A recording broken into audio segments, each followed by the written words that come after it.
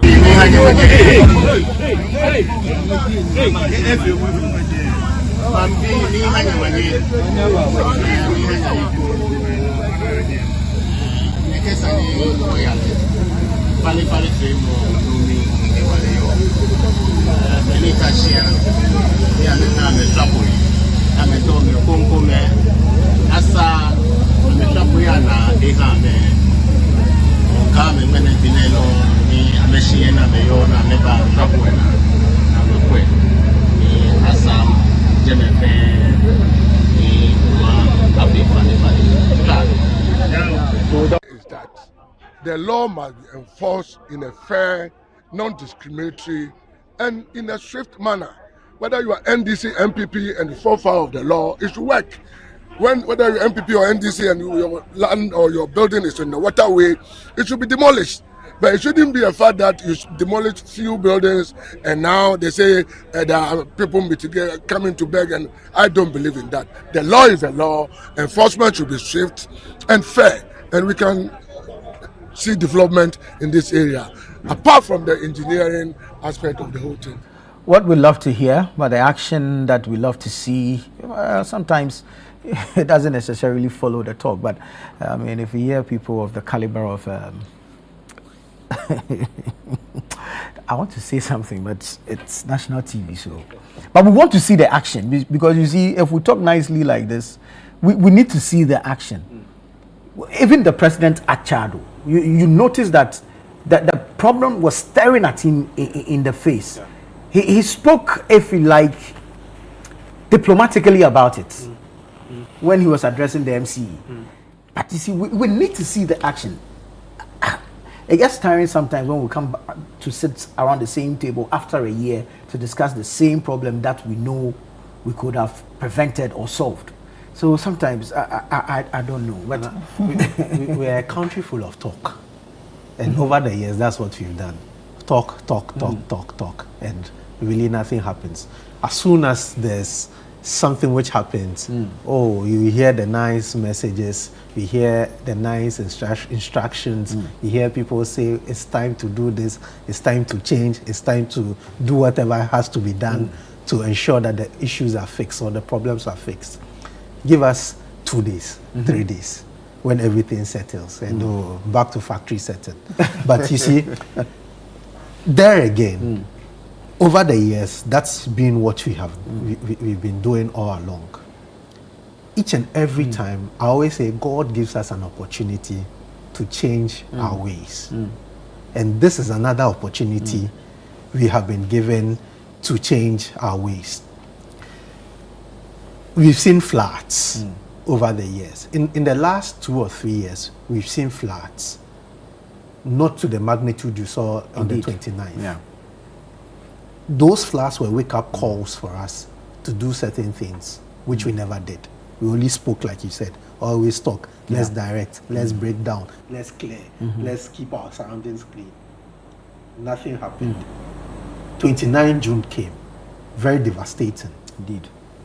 The talk has started. Some action we can see is being taken. Yeah. But it shouldn't end there. It shouldn't be for the optics. You understand? A lot of times these actions are for the optics. It's another opportunity for us which has been given to us to change our ways. And you see, today I'm trying as much as possible not to even deal with changing our ways from the people in authority. Right. Today I'm trying to shift from that, even though there will be time to deal with those people. Yeah. Today, for me, my focus is the opportunity to change our ways as individuals. Right. And as people. The way we act, the way we do things. Because I said earlier, look at the kind of refuse around. Look at the kind of litter. Look at the kind of garbage we are seeing. Just because there was a flood on 29th. This garbage did not come from the assemblyman sitting in his house, did not come from the MC, did not come from the president, the MP or whoever. It came from us. The way we deal and the way we litter. That one, yes, there are rules and regulations which need people to get it implemented. But you see, at the end of the day, too, we have a responsibility to ourselves to protect our own selves. Indeed. Yeah. And what we are seeing, yes, too much talk.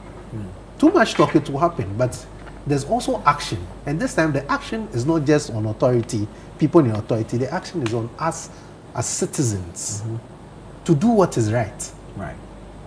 Indeed. I'm still on the issue of the final disposal sites. Yes. Because I remember the engineer also mentioned it. Yes, because we get that. Even in this area that we are, Tessana, for the longest time, household waste was sitting in front of people's houses because the waste management company, so if you like the tricycles, the service providers, the concern they raise is if they should load now, they have nowhere to send it. The places they have in mind to send it, they will go and queue. Exactly. So they really had challenges, and it took weeks, if not a month. 2 weeks or more. Yeah, waste was sitting in front of people's houses, and for me, I was getting scared because of the possible public health crisis that could generate out of it. But you did mention, you gave us some, if like, explanation regarding the differences between a dump site and an engineered landfill. Yes, I just want to give you details of that. An engineered landfill site is scientifically designed. Right. As I said, it's engineered. It's well. So it's not just let's go and dig some hole somewhere and go and, right. And it's managed for safe disposal of solid waste. Now, what this does is that it uses systems such as liners, as I mentioned, that you line the ground first and you cap it, and then there's what we call leachate collection. Leachate is that black water that comes from waste, solid waste. Now, what that thing does is that it pollutes the water and it pollutes the soil. But once the system is engineered, it's able to capture it and then direct it. And then there is also gas control. It has drainage, and it has monitoring mechanisms to prevent environmental, pollution. Now, unlike dumping, open dumping or these illegal dump sites, what it does is that the engineered landfill sites protects the soil and it protects water sources, you know, and it also protects public health by promoting sustainable waste management. So that is where the world is looking at, more very advanced economies. That's what they do. And in Ghana, we have done same. We have done same. What you want to do is to avoid a situation where the water that is coming out of the waste is polluting the soil and polluting water sources. You know, so that's what the engineered landfill site is all about. And then what you were saying about the truth of the matter is, population is not static. No, definitely. Population is growing. And one of the things that grows with population is waste. My boss will say, your focus is on how it enters. You forget about the fact that whatever enters comes out. Whatever enters comes out. So somehow waste will be generated every day, every single day. You know, so that is why we have helped in bringing out these 5, transfer stations, which would have been good. Resource being available to have such transfer stations in every district. The Turkish model. Every district. Oh, Turkey has that kind of model. Exactly. Every district, so that everybody collects their waste. I mean, all the service providers, once they collect the waste, they send it there. Because a service provider's joy is not just to collect the waste and be there. They also need to do the turnaround and come and collect it more. You know, under normal circumstances, they should have a place where when I dispose of my waste this morning, I should be able to go a second time, a third time, a fourth time. That is where I get my money. You know, so if I have to be in a queue for a whole day, a whole, 2 days and all, it affects my operations as well. You know, so I think that this is one appeal I want to make to government, that as they they should continue to support private sector players like Just One Group of companies, Zoomlion, and other waste, waste providers, because I know Jakura also has a station, a place where they do waste recycling and all that. They should support such, private sector providers to be able to build what can help to do away with littering all over the places and creating these queues on our streets. It's not nice. Imagine, these are household waste. Imagine if somebody in this vicinity has a cold store or sells fish, and for 2 weeks your waste has not been picked. Can you imagine the pollution you'll be going through, the kind of thing you'll be smelling? So I think that yes, we are doing our best, but government should continue to partner private sector to build some of these facilities across all the districts so that it will make the collection of the waste easier, transportation easier, and then we can have engineered landfill sites where we can all be proud of that. Oh, we have been able to take care of our waste in this manner. The truth of the matter is, this is a journey. It's not a destination that we say we have arrived. It's a process, and process requires time, and people should be ready to be committed to give time to get things to the level that it has to get to. You spoke about population growth, and that triggered a question. I'm sure when Zoomlion started operation somewhere, I think 2006? Yes, 20 years ago. Right. Zoomlion is 20 years in Ghana today. Wonderful. you were not dealing with as much waste as we have today. If you look at waste per tonnage. So what is the most sustainable way going forward to deal with the amount we are generating on a daily basis? the most sustainable way is doing what is right. Doing what is right. We have started. I have told you that when we came in, it was linear waste management. Today, we have moved to circular economy. What can we do to get more of such facilities to ensure that waste is not just sent to a dump site and that ends it? Because then you have to be moving from dump site to dump site. It's not sustainable enough. What can we do to ensure that government supports waste management or service providers to create such facilities as Zoomlion has created, you know, so that we have final dump sites, we are able to make use of the waste we have generated and to, you know, support other sectors of the economy. This is very important. And secondly, mindset change. Mindset change. Very important. As you mentioned, I like the way he puts it. Cleaning of the mind. Cleaning of the mind. Because if your mind is baller, all you can do is to generate more baller.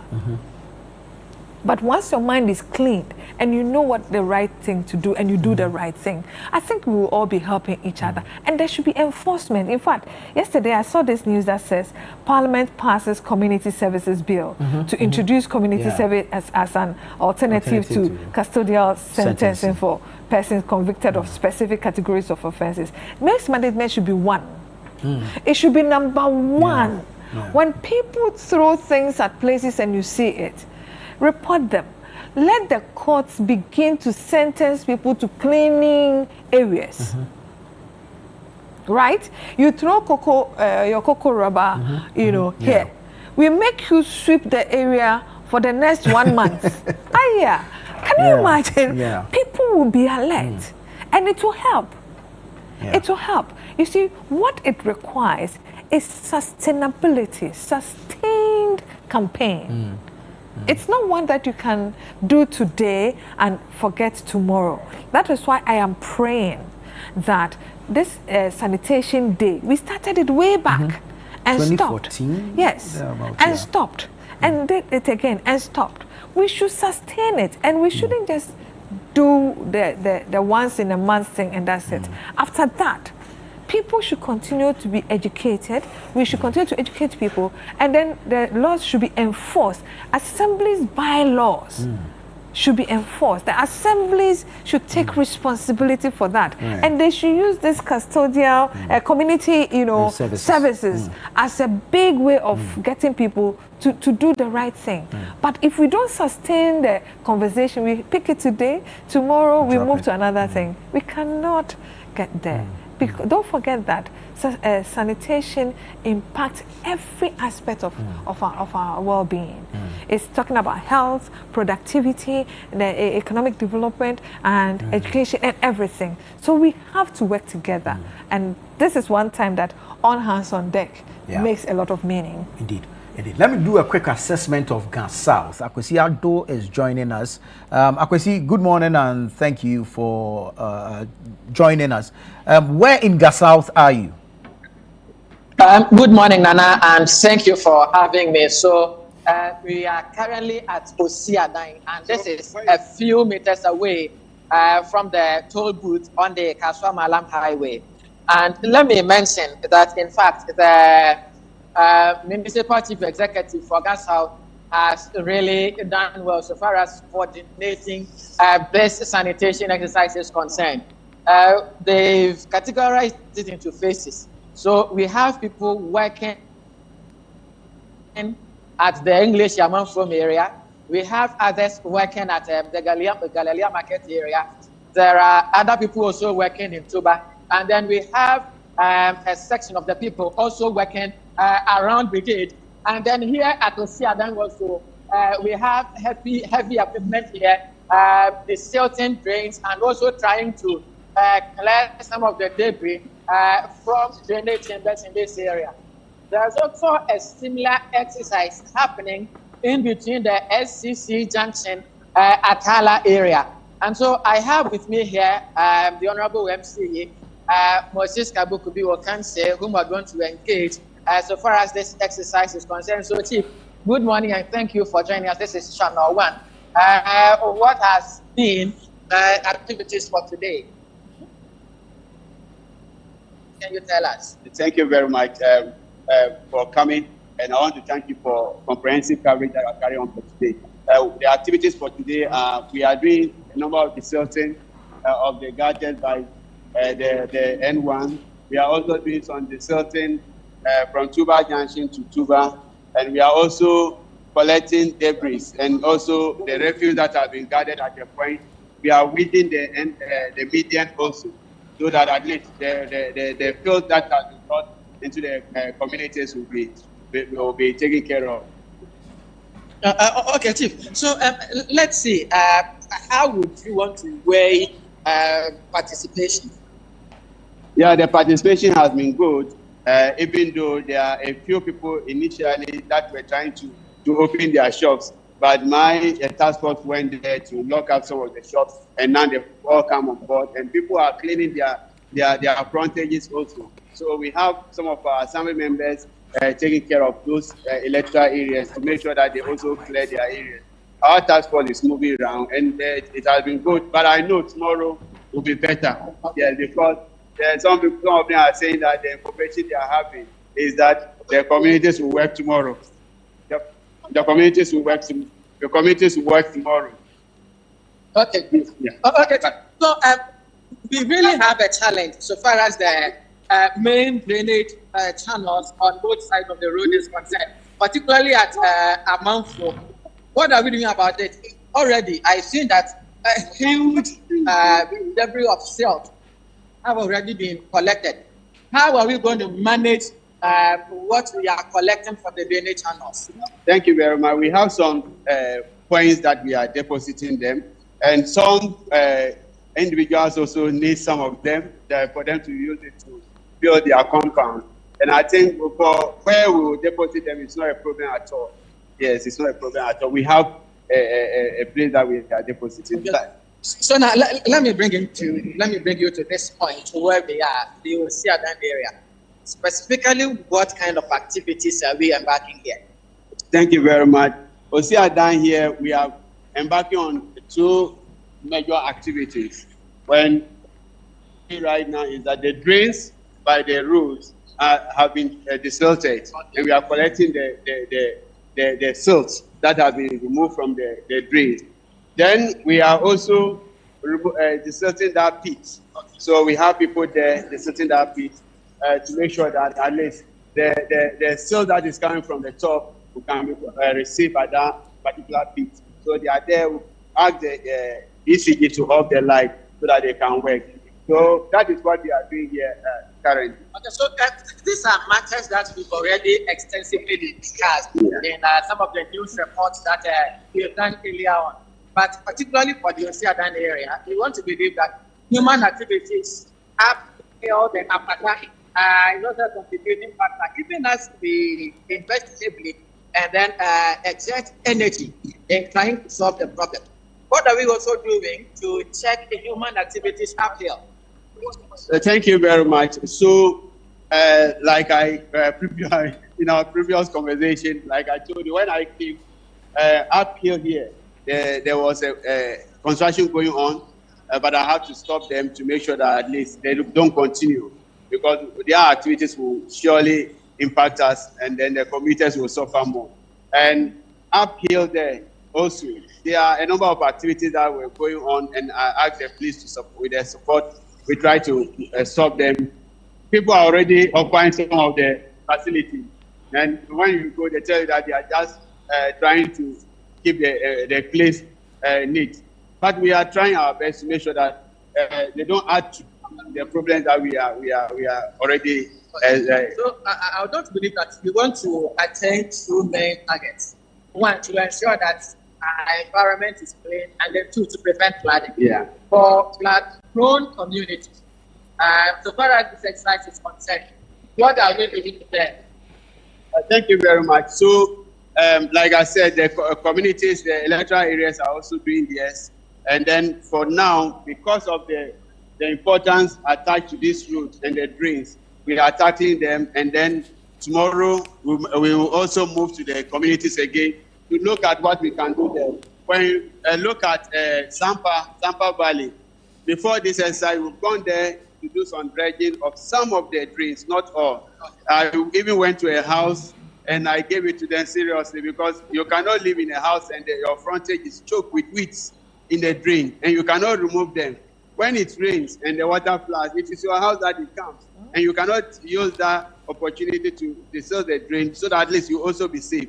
I've really spoken with them, and the next time we went there, at least the place was kept neat. I think what we have to do, which I've spoken with my environmental officer, there's a Sama that they know is the same Sama we have, but it's just the name that has been changed. What they need to do is to make sure that they enforce the laws. Ghanaians need enforcement. If we don't enforce it, then they will not also obey the rules. Just like, look at what's happening here right now. You move and you don't want to move. When they are enforcing it, you come out and say that you belong to a political party. So because of that, they shouldn't enforce the law. That was what I was about asking you. Sometimes people would want to play the political card when you want to, enforce our laws. Someone has built on waterways, someone is engaging in irresponsible waste practices. You move in, and then the next action is that they play the party card. Do you have the political will to, after today and tomorrow's exercise, go after people whose activities may endanger residents in this municipality? Thank you very much. And I even arrested someone I know very well that he belongs to my party. But for the fact that whatever activity you are embarking on is impacting negatively to the community, which will also go a long way to affect my political party, I need to take that action.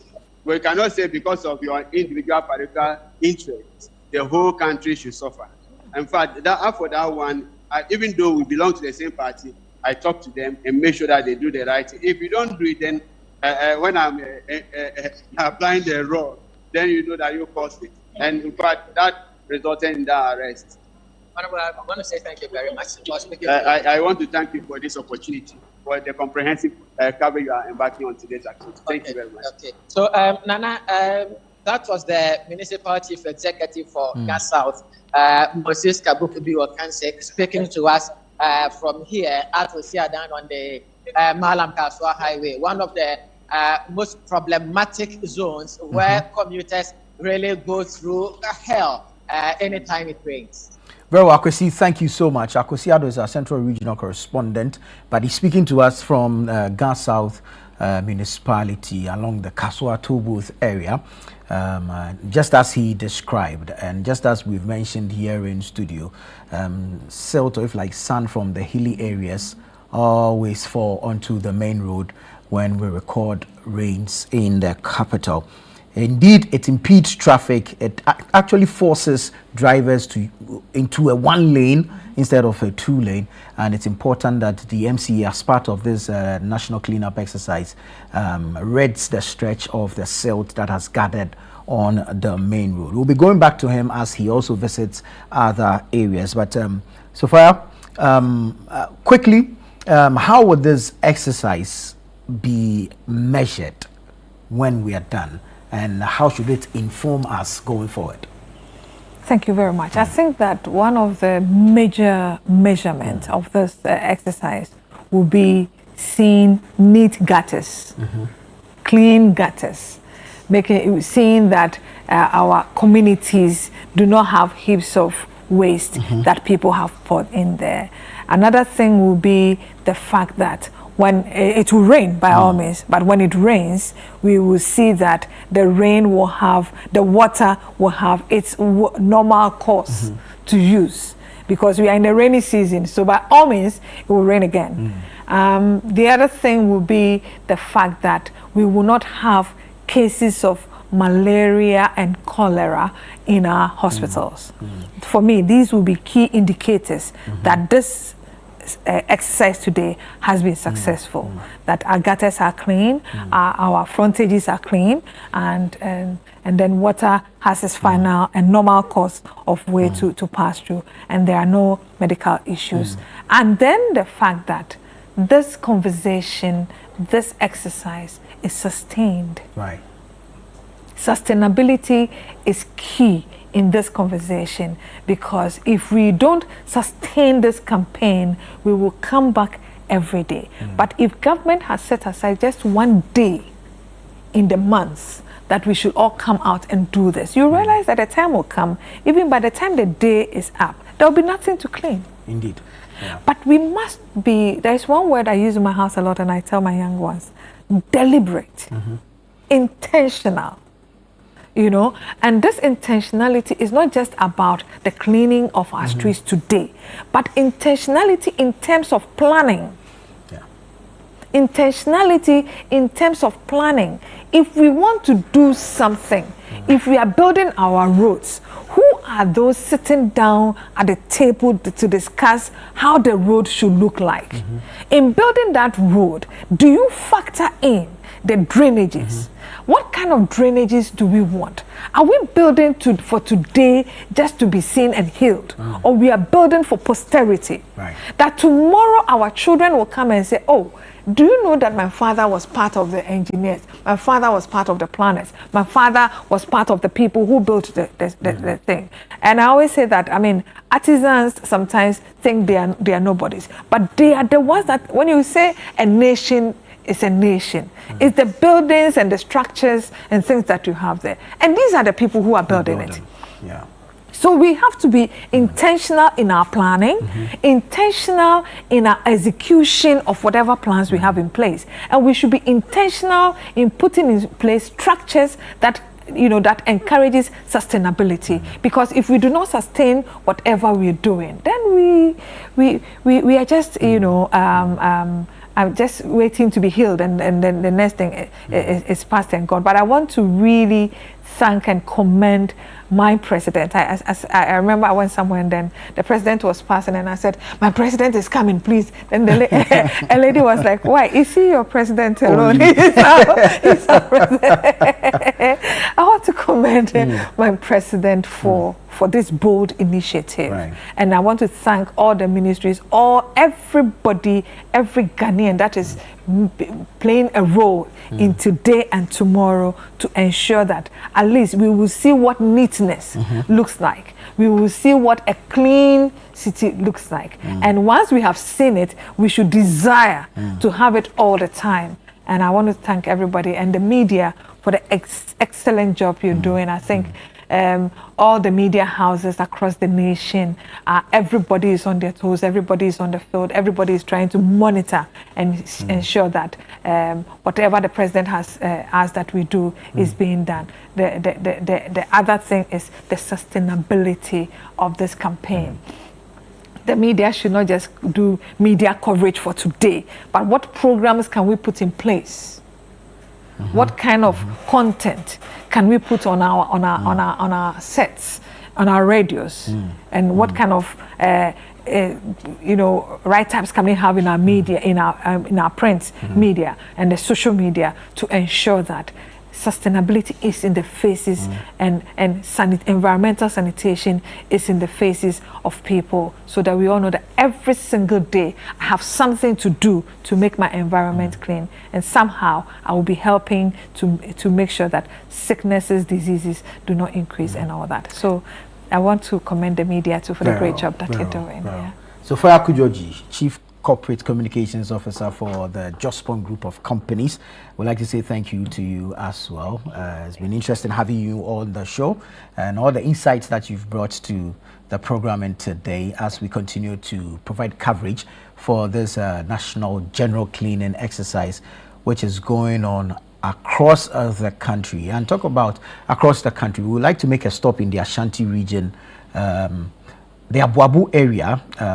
Bright Yabua is our Ashanti regional correspondent. Bright is joining us with some updates from the Abuabu area. Hello, Bright. Yes, sir. How clean is Abuabu today?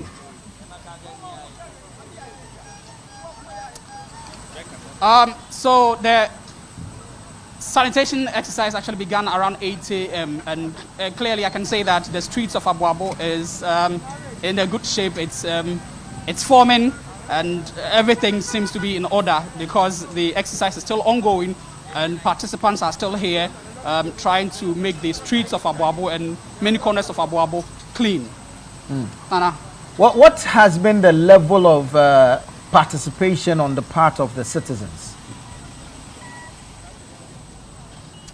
So earlier when we came here, the members who were present at the time that we came here around 8 a.m., most of them were from the assembly, and in fact residents here, most of them are indoors. Even people who had closed their shops, they were still not participating. So the numbers are in fact really discouraging. Earlier I spoke with the MC for the Sukware Mampo Municipal Assembly, that is the Honorable Ben Abdallah Al Hassan, when he told me that in fact it's really regrettable, judging from the fact that people have closed down their shops, they've closed their shops, and the fact that they are supposed to be on the streets, they are supposed to be helping in the cleanup exercise, and yet the numbers are very poor. And so yes, that's the situation here currently, Nana. Which, I mean, obviously the assembly will be in charge of the exercise, but who is spearheading it? I'm asking because elsewhere we've seen the military take charge, elsewhere we've seen police take charge. So who is leading the exercise, the actual activity in Aboabo today? So the municipal chief executive is actually spearheading, but we have the Ghana Police Service, and we have the Ghana Fire Service here too, who are also helping with the activity as well. In fact, like I said earlier, when I spoke with him, when I engaged the MC, he told me that especially the people who, the shop owners who had closed their shops and had some refuse in and around their shops would be prosecuted. That's what, from his own words, that's what he told me. And that it's so bad. So like you asked earlier, the municipal assembly is spearheading. That's the municipal chief executive, Ben Abdallah Al Hassan, is the one spearheading. But we have the Ghana Police Service and some Ghana Fire Service as well here. Nana.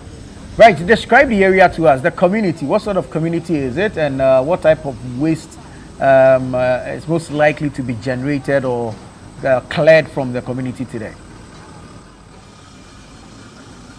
So Aboabo is a typical Zango community. When I say Zango community, what I'm trying to say, what I mean is that it is not well developed. So the streets are poorly developed. Sanitation is really a big issue. Currently, I am at the Pelele stream, which happens to be the main stream here, and participants are still here trying to get the area clean. So Aboabo is a typical Zango area. Sanitation is a big issue, and everything that you can speak of is poorly developed. I mean, it's a poorly developed area. Nana.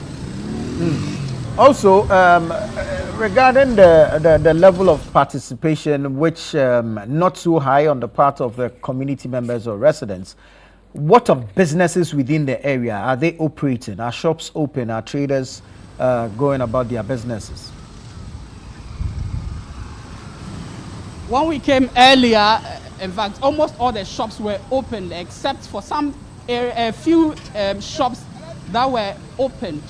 And so when the policemen or the Ghana Police Service realized that these people had opened their shops, they quickly went to them and enforced that they closed down their shops. So as it stands, every shop here, from what I can see, every shop here is closed. None of them is opened. Nana.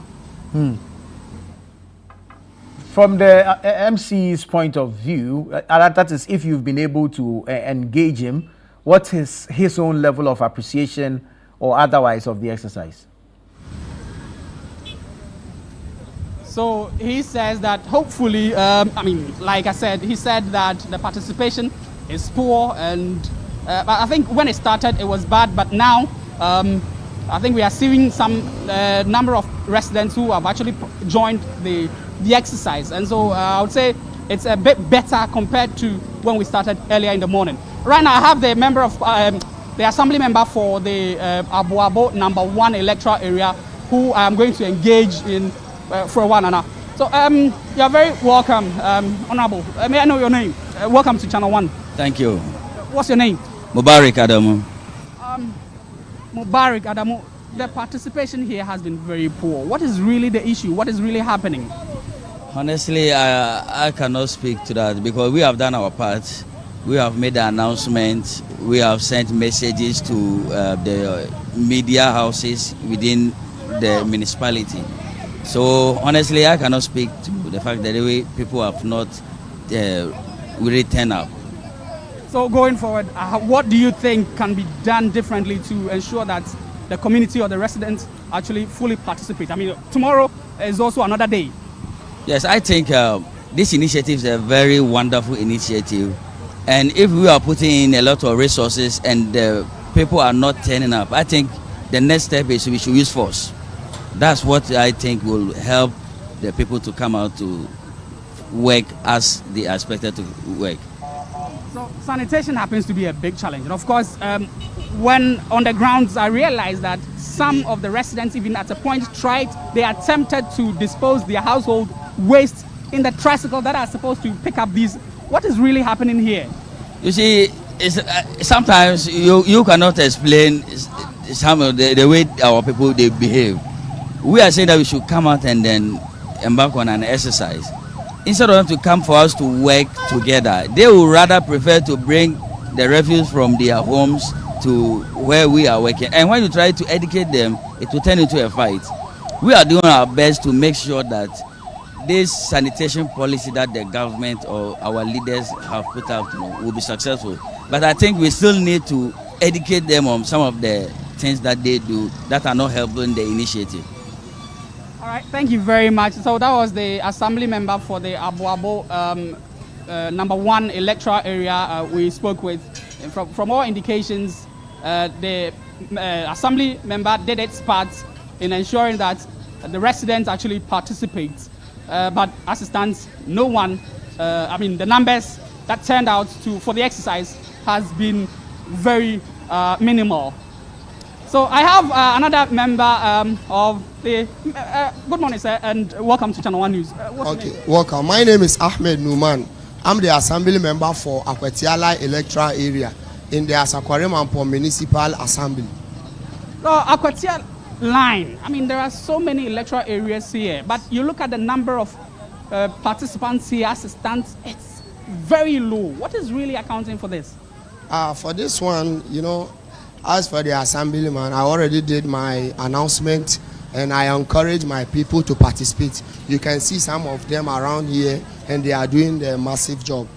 So we urge those who didn't came and participate, we urge them maybe tomorrow or tomorrow next. This one is not only today that we are doing this exercise. We are doing it each and every month. So we urge more people to come and participate so that we can do it massively more than this one, inshallah, by God's grace.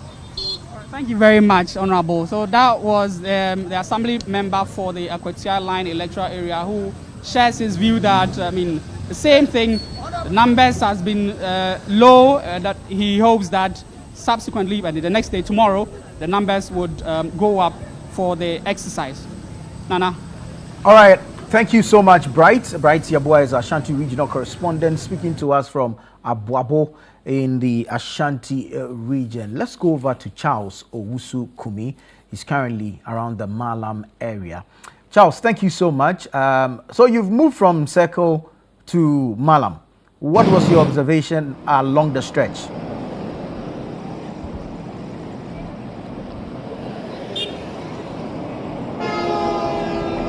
Hello, Charles. Hello, Tufo. Great, thank you. I'm asking that you have been moving from, if you like, the Circle area all the way to the Malam area. What has been your observation so far?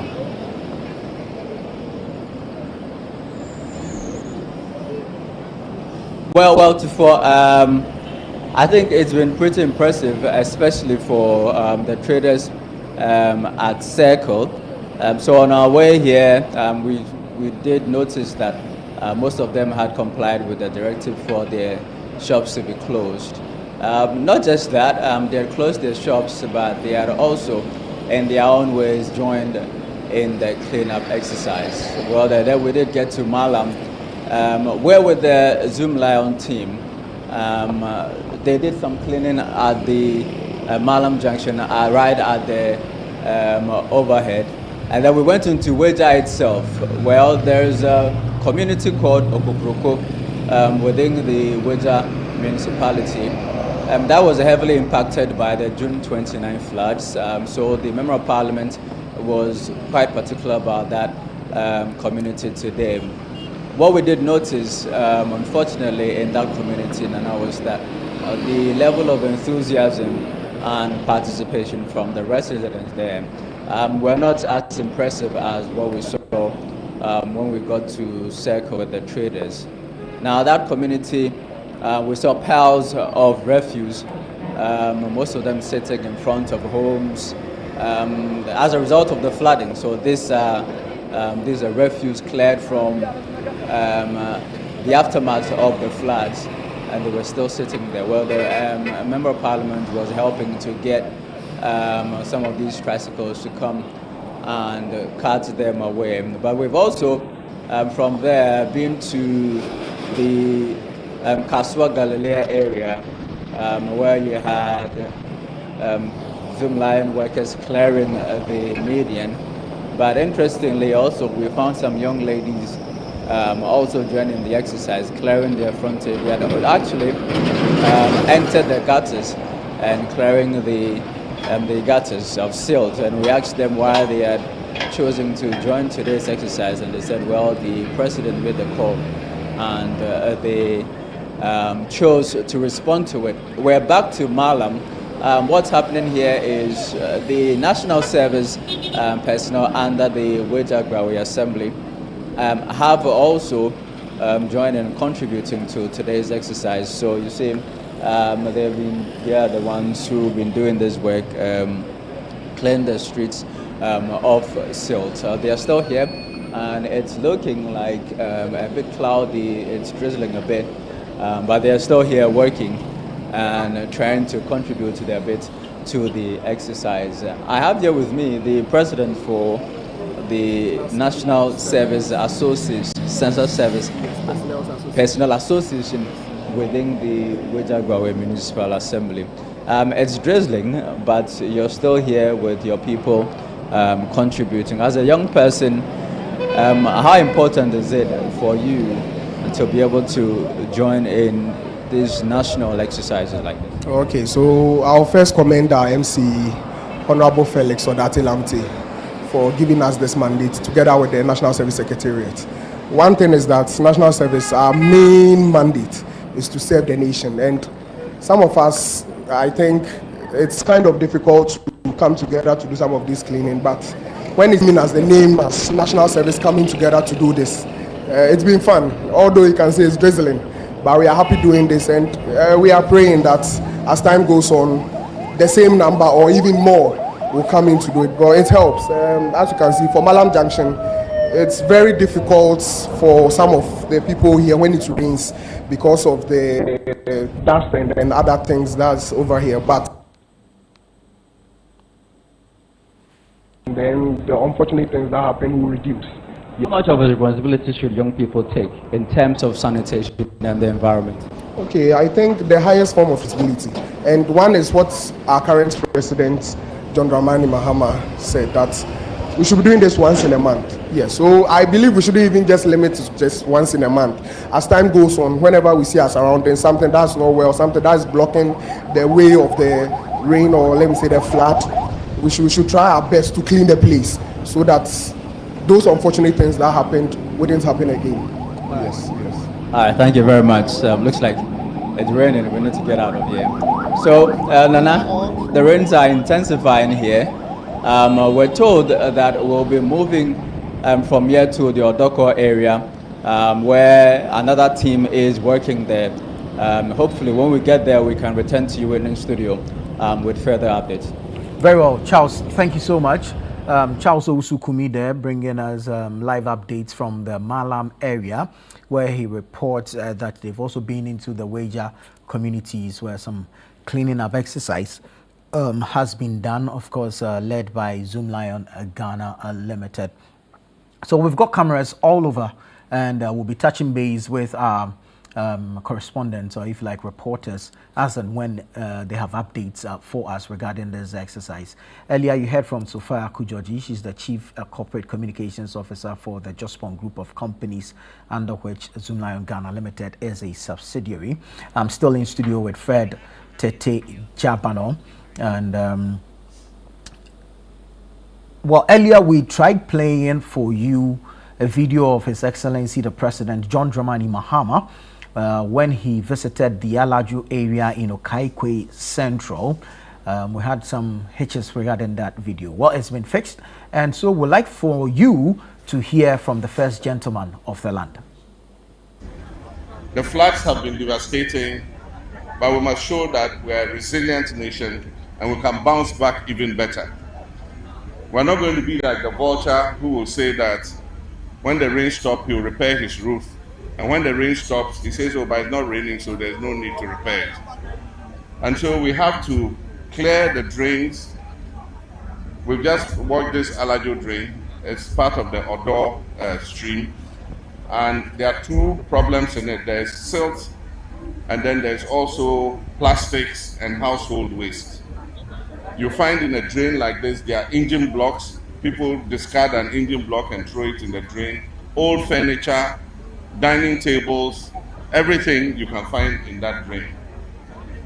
And so, one, we must change our attitudes and stop the reckless dumping of things into the drains. The drains are not garbage instruments.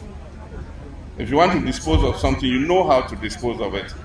We have skip trucks that leave containers all over the city.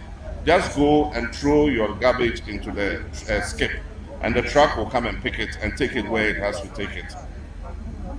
2 days are not enough to finish this work, but we're going to institute it so that at least 1 day every month, all of us should come out and clean our surroundings.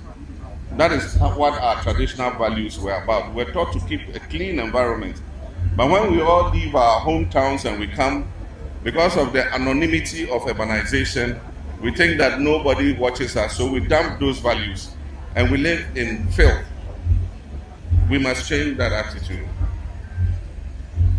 I'm also asking the Minister of Finance, he's already released 150 million to help with flood mitigation, that is the dredging of the streams and all that. And so the military will continue that exercise, even after we have finished this 2-day cleanup. We also have to get specialized machines like backhoes to take the silt that we have taken out of the drains and put them in a dump truck or a tipper truck to take them away. And so we're going to get some more.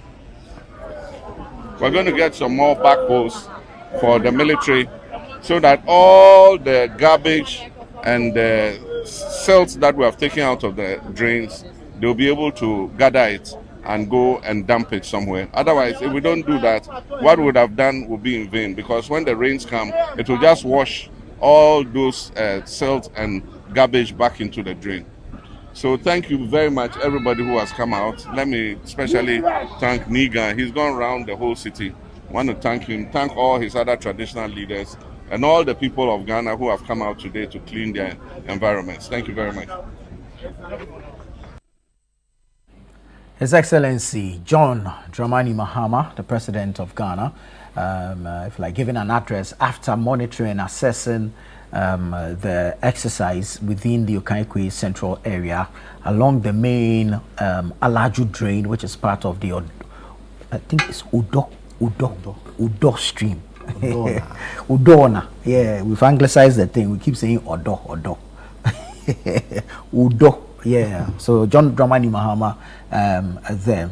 And Fred, I think what's been re-echoed by almost all the inserts we've had is the issue of the attitudes of the people and tendency to engage in indiscriminate waste disposal. Yes, it's the cause of where we find ourselves, where we don't want to take responsibility for our own selves.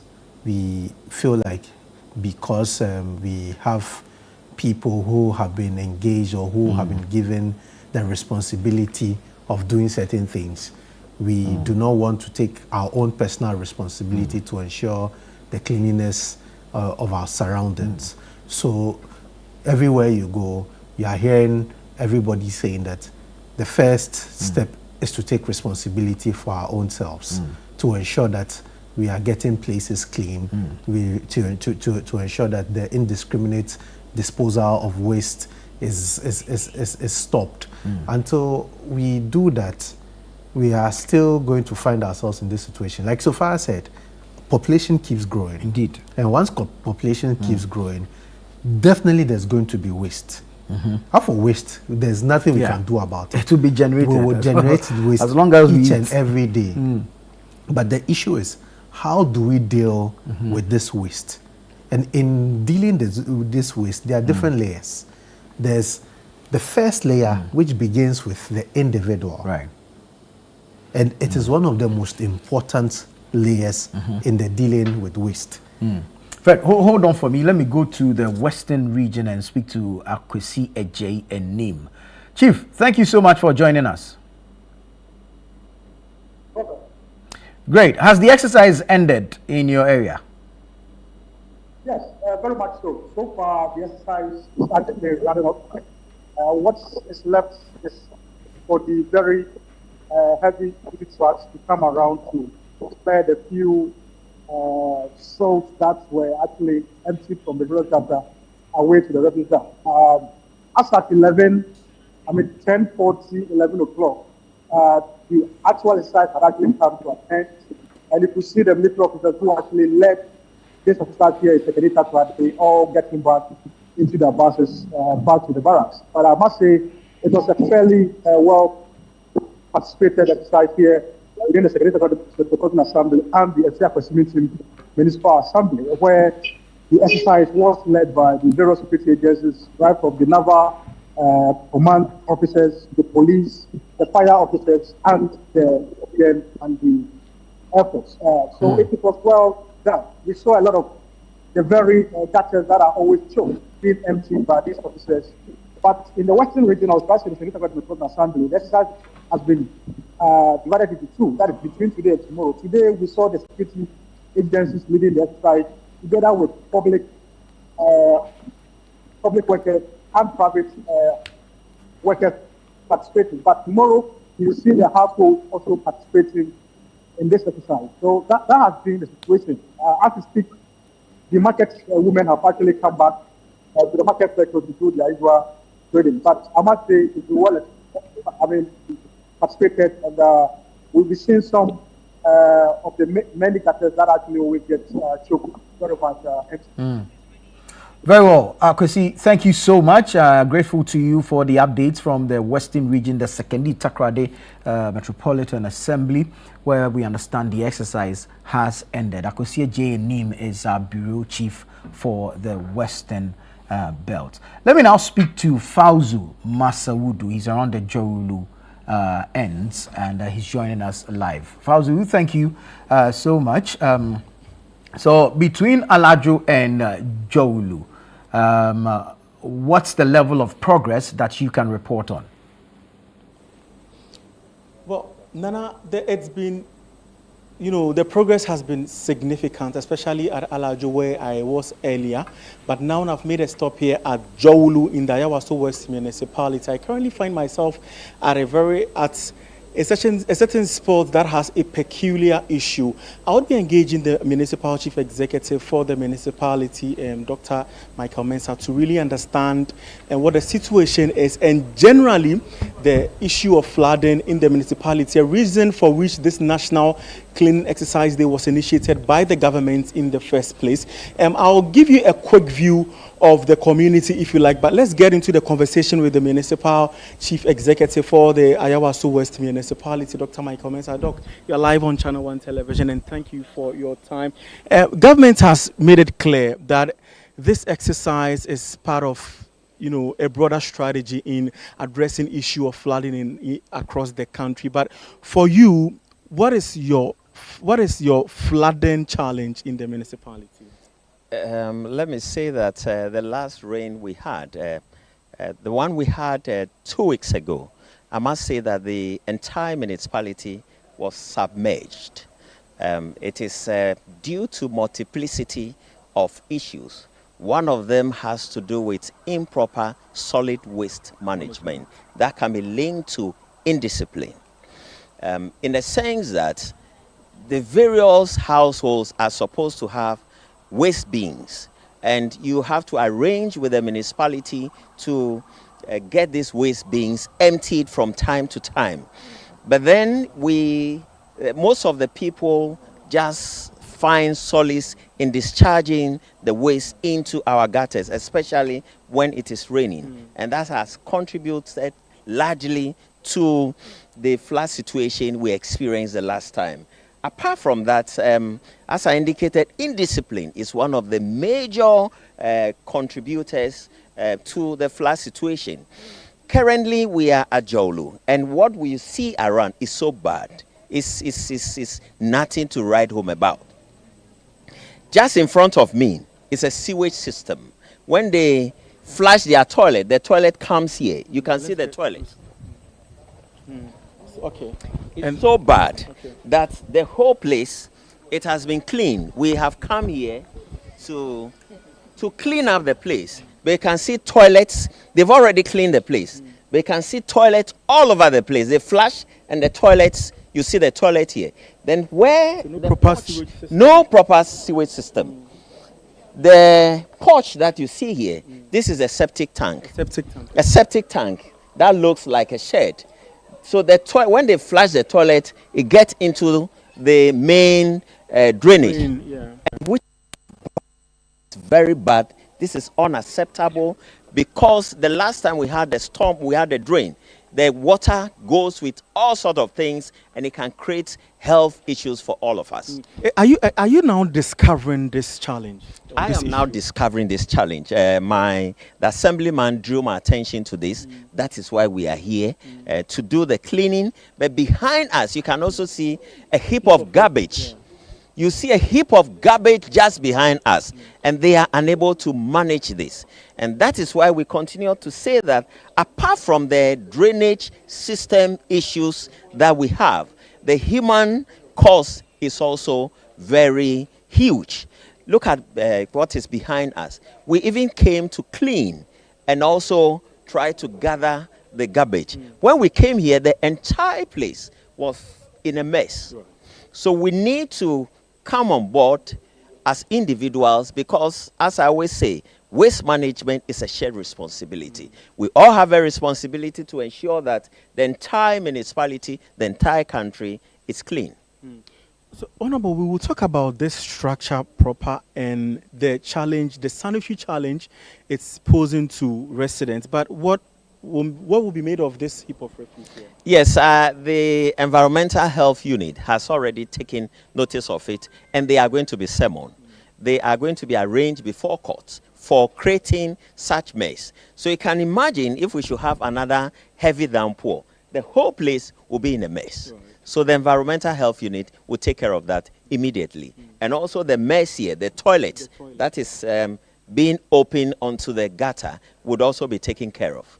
Honorable, will one be justified to argue that it's quite shocking that Assembly is now unraveling what, for the lack of better expression, has become a canker to issue of flooding or sanitation in the residents? I mean, I asked you earlier whether you are now discovering this, and you said it's the Assembly member that drew your attention to this, and I'm sure this is clearly not an old structure. It is not. It is an old structure. Let me say that the Assemblyman has been here severally to make sure that the right things are done.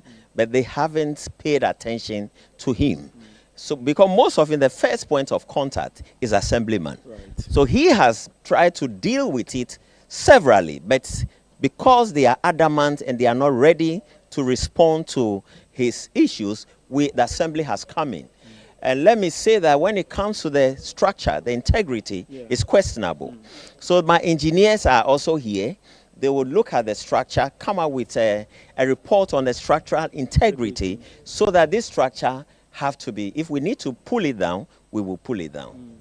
What has been the level of cooperation, if you like, today? Have you seen some residents of this particular, some occupants of this building coming out in the first place to even ensure that we do not see this mess? What has been the level? Unfortunately, they are not bothered. They are not bothered. Nobody is here, as you can see.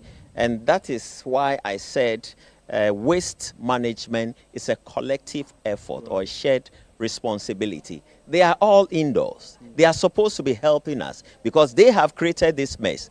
And so we are going to take action against them. Does it irritate you? It does. It does. It is just not right.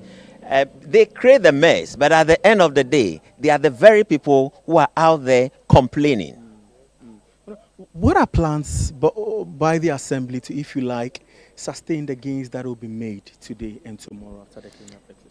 Well, let me say that we have what you call the National Sanitation Day. And we've been observing this over the months. So this only adds to the National Sanitation Day. But let me say that we are embarking on this exercise because of the flood situation about 2 weeks ago. So the essence of this is actually to avert any occurrence if there should be any heavy downpour. So that's why we are here. But apart from this, I can assure you that every month we embark on the National Sanitation Day, and the essence is actually to clean our environment and to make sure that the place is habitable for all of us. Right. Well, we are in Jowlu presently, but I know that there is massive work going at other parts of your municipality, for instance, Shiashi and parts of Atomic, Okponglo, and what have you. What are the demarcations that you have made within your own space to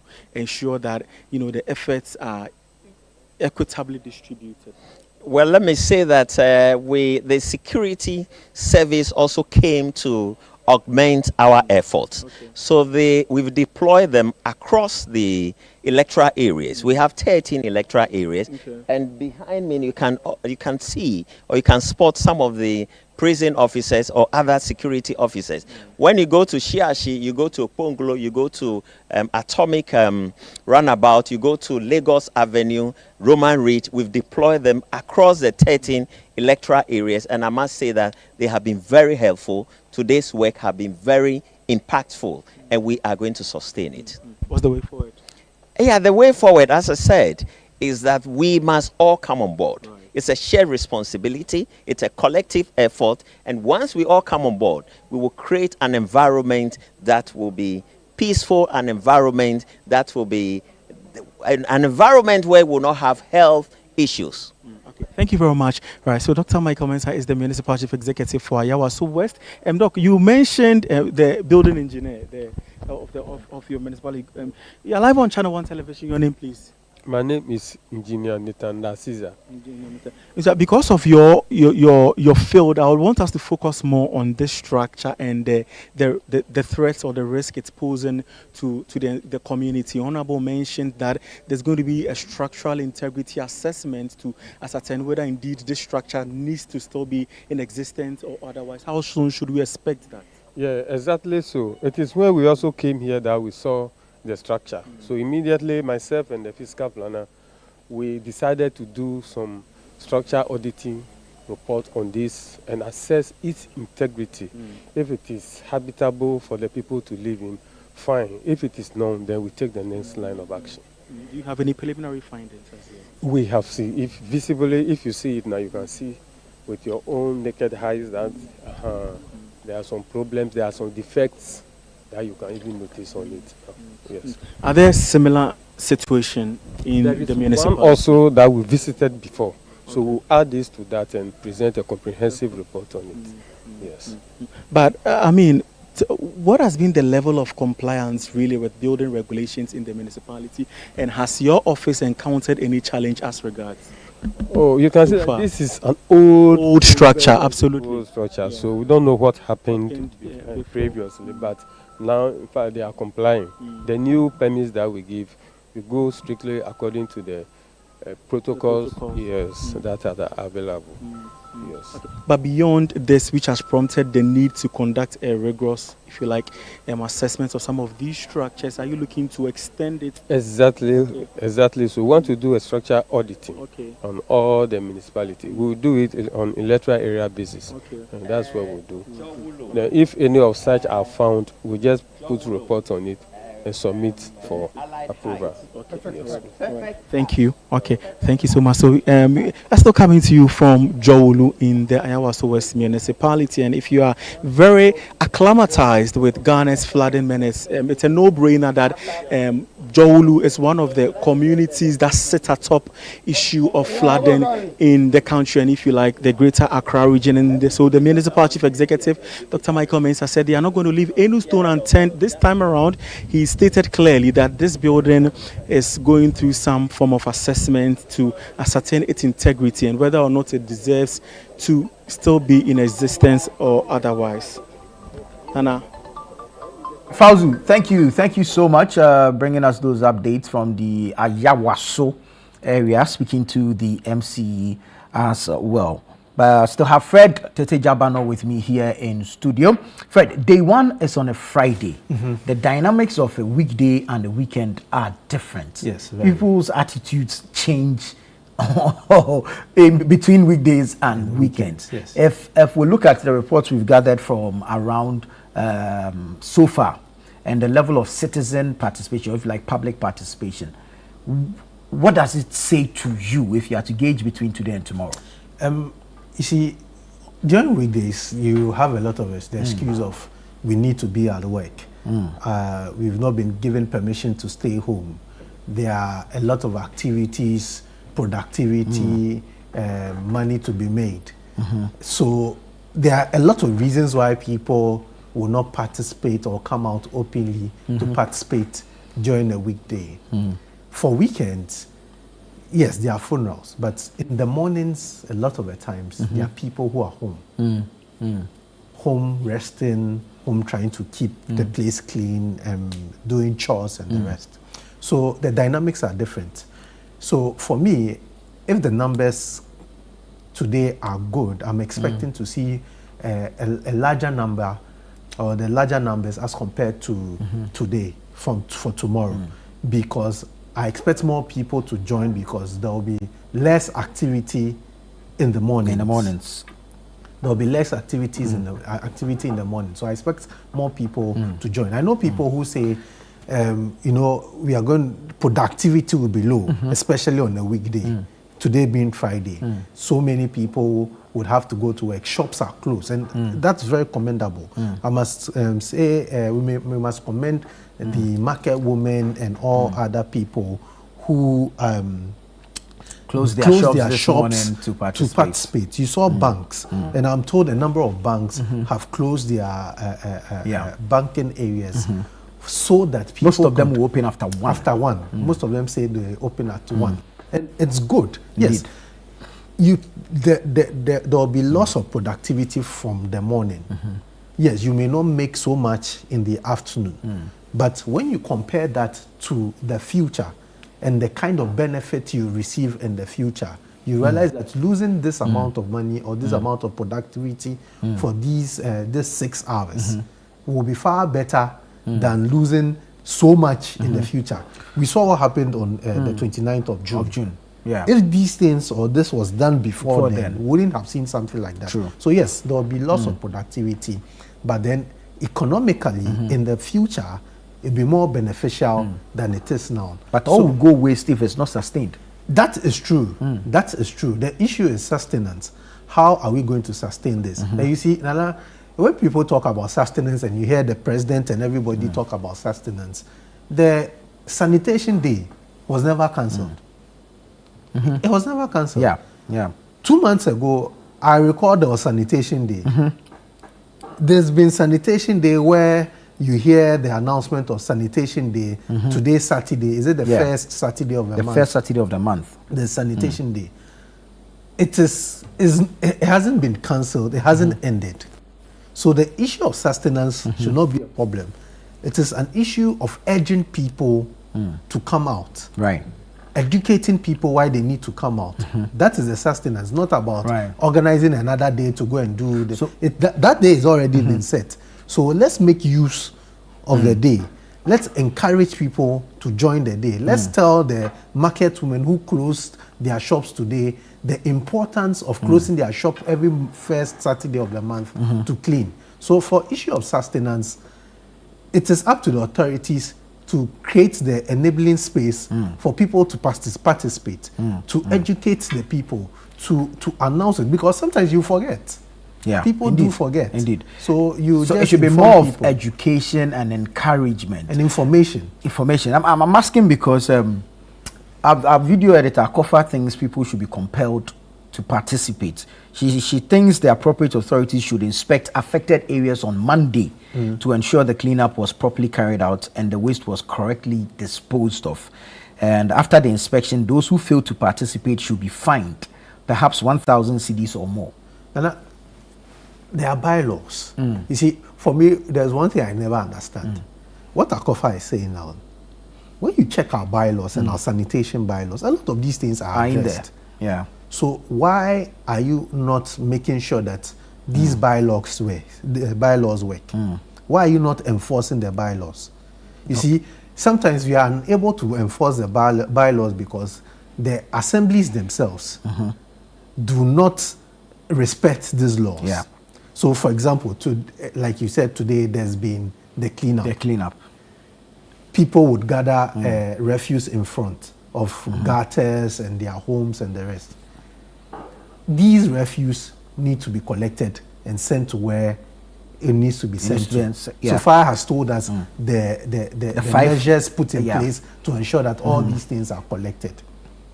It is the duty of the assembly to ensure that these things are collected, because I, in my house, cannot go and take this refuse and go and throw it at this point where it has been. There's a process, and there are people responsible for doing that. And the people responsible for doing that work and report to the assemblies. So those people would first need to ensure that these things are sent to where they are sent to.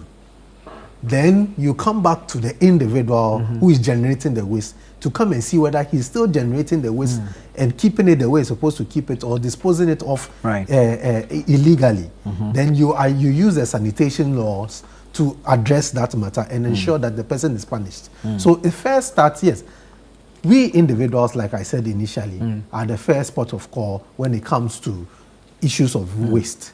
But then there's a second layer, which are the people in authority. Exactly. And what they also do to ensure that what is needed to be done is done, and the needed or the necessary laws which need to be applied are applied. When we do that, I don't think we'll have these concerns coming up. What needs to change? What must change so that we are not back to clearing the same debris after a year? Attitude. Attitude. The first is attitude. The attitude of individuals in generating waste and keeping this waste and dealing with the waste.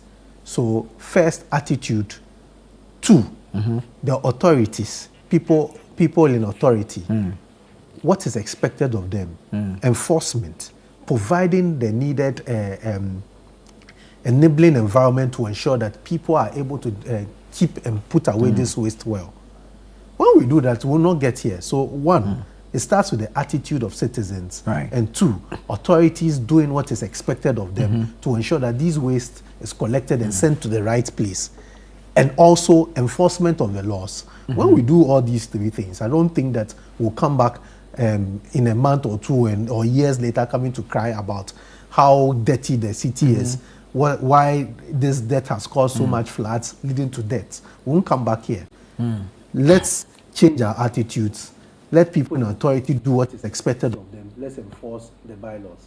Very well. Fred, thank you so much. Fred Tete Jabano is the head of current affairs here at Channel One TV and City FM. Earlier, you heard from Sophia Kujoji, Chief Corporate Communications Officer of the Jospon Group of Companies.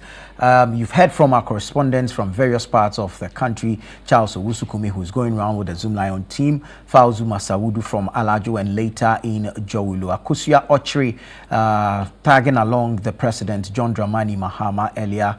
We heard from them in Chado and then around Alajo. Isaac Ofer with the Mayor of Accra and the Garman Chair from the Tudu areas to Agbobloshi.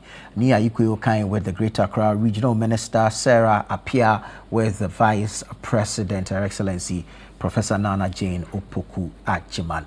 Akwesiado from the Kaswa Enclave, the Gan South Municipality. Tofik Mohammed coming to us from the CBD area in Kumasi. Bright Yabwa from Aboabo. Mohammed M. Aminu Alabira also from the northern region. This has been our special coverage of day one of the National General Cleaning Exercise. This is Channel One Television. I am Nanatufu Obuaten. We have more updates for you in our subsequent programming and bulletins right here on Channel One TV. Do have a good afternoon.